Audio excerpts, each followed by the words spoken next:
हमरा के धक्का पीछे पड़ल बा सारा इलाका मारल चाहे सभी हमरा के धक्का तेहू छोट मोट पाजा में भर पई बेका हर टंगरी देखा के गोरे गोरे रे मार करवई बेका टंगरी देखा के गोरे गोरे रे मार करवई बेका मार करवई बेका टंगरी देखा के गोरे गोरे मार करवई बेका चमकीले आई ना जैसन हम ओहे सभे हमरा के आइटम बम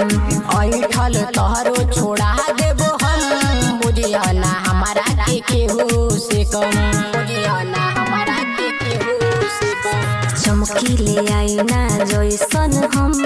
ओहे सभे हमरा के आइटम बम ऐठल तोहरो छोड़ा देबो हम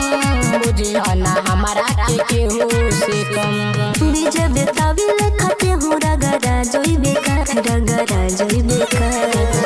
हरे टंगरी देखा के गोरे गोरे रे मार करवई बेका टंगरी देखा के गोरे गोरे रे मार करवई बेका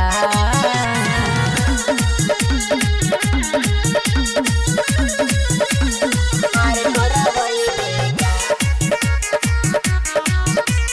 टंगरी देखा के गोरे गोरे मार करवई बेका आकाश उड़न आकाश में हम न पड़िले बकवास में हरी बानी दोसर के ताला हाथ में मुकेश पवनी हपास में मुकेश पवनी हपास में आकाश उड़न आकाश में हम न पड़िले बकवास में बानी दोसर के ताला हाथ में मुकेश पवनी हपास में होई चढ़ल जवानी के न छुपई बेकार अरे टंगरी देखा के गोरे गोरे